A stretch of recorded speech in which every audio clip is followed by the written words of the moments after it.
that the process of the small group, you and your involvement with your communities is what we need to make small group, I think, really grow and make it work.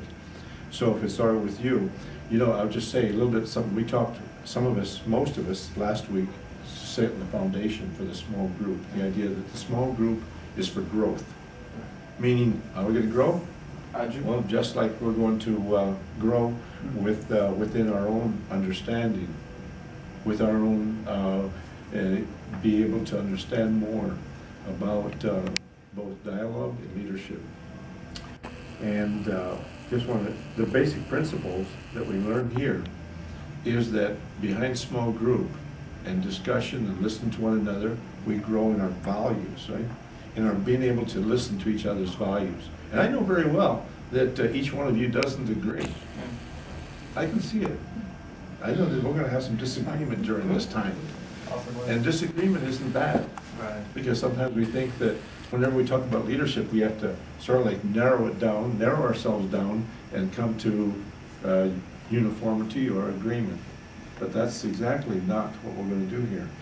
We want to to share and to listen, and also to, as we say, to receive and respond. And that's going to require sometimes that we will have to sometimes take a pause, as we say, freeze our thoughts and defreeze our own concepts and sometimes our hearts, and as we say, also grow in our affect, or be able to grow in our feelings. So the first area we want to bring up, because we only have 1 hour we're going to be together, and that is about dialogue. Oh, dialogue. Okay, what is some of your ideas and your feelings about that, about dialogue? Any one of you, okay?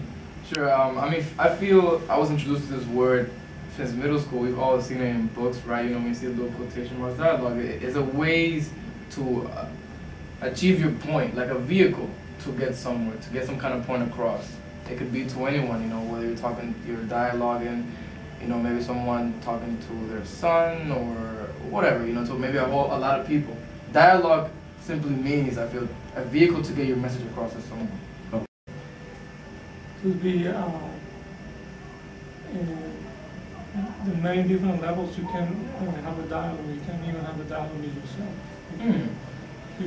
Oh, that's it. Whoa, wait a minute now. What do you mean you're going to have a dialogue with yourself? John, I speak that for those of you who are watching from outside, I just want to say this is John, this is Jorge, this is Rebecca, and this is Alex, and I'm Esteban. All right, so John, tell us. I mean, he just threw a bomb on this table. Not all the time we're going to have someone to have a conversation or to have a relationship. So that's why I say sometimes if we don't have a person in front of us or someone who can share a conversation, we could even try to have a conversation with ourselves. And have you done that? I've done it. Tell us about it. If somebody you disagree, or you say, "Well," when I went to the army, I used to be hours and hours by myself. You know, security, midnight, and no one is around, and sometimes you find yourself talking to yourself. You know, expressing your ideas aloud, and kind of asking questions and answering yourself. So that's not uncommon for me, and I feel like through that way I learned many things because I could express things that I could not express probably with somebody else. Like sponge, and I just receive. Right. I just listen and I take it in. But you're saying something different. You're saying you introduced the word learning. So, but because I found something very fascinating when I was given the chance to teach some of the principles that I learned in my life. I learned that While I was teaching, I was also learning. The whole notion of learning has to be reconsidered. Someone can learn through his or her own words. Okay. Okay, Rebecca? From what he was saying, that sometimes going a little back, when he had his self-dialogue, that actually is, if you really think about it, sometimes we do it all the time. Before we go to bed, we always think about, our day. Sometimes we think about what could have been done better, what could have been done a little bit different. And I do that every night. I reflect on my day, and sometimes you have personal dialogue during the day. You think about, sometimes you know the answer, but you don't want to admit it. Somehow or other, we're talking about some kind of reciprocal, experience here going on. Reciprocity of minds here going on like that. I mean, it's like you were saying something and we were, dialogue is, Alex? Yeah, dialogue is it? Yeah, you can use dialogue in all kinds of ways. Depending on who you're talking to or what the topic is, it can be very different. So whatever's appropriate for the topic or the conversation. Okay, so John mentions dialogue, and then did that click with you? Did you, and then also Rebecca and Jorge? Yeah, I was thinking about exactly what Rebecca was thinking about how we're always continuously having a conversation with ourselves in our mind, always feeding ourselves our own thoughts. We're always having a continuous dialogue inside our head. People in one place can be recognized as a leader. That same person going to another community is not seen as a leader. That's another phenomenon. There's different phenomena going on here.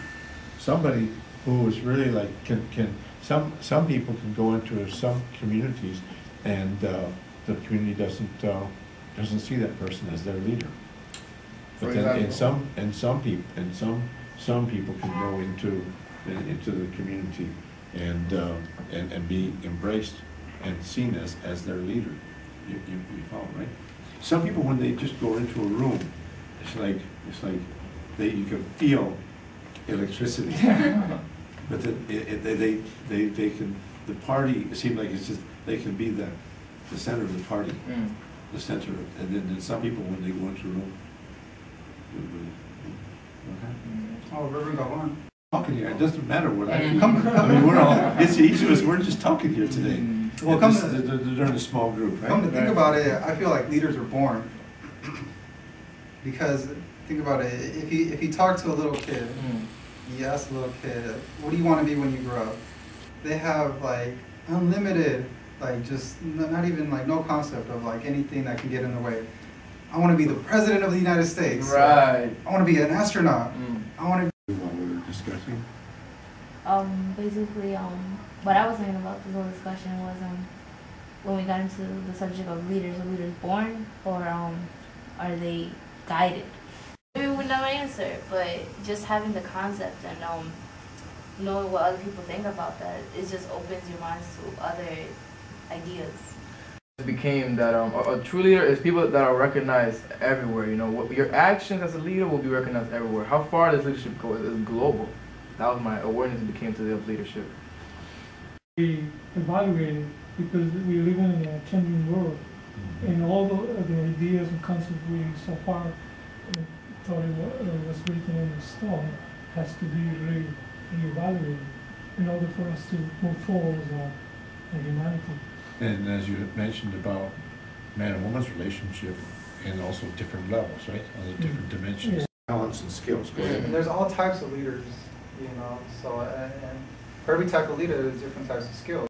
But even my own personal awareness about this, I felt like, earlier that a leader isn't born, but is made, But now coming to the end, I come to really think about it, I feel like we really are born leaders just somewhere along the way, depending, where we're born, how we were raised. There's a small group that we also learned that, remember, it only takes a spark to get a fire going.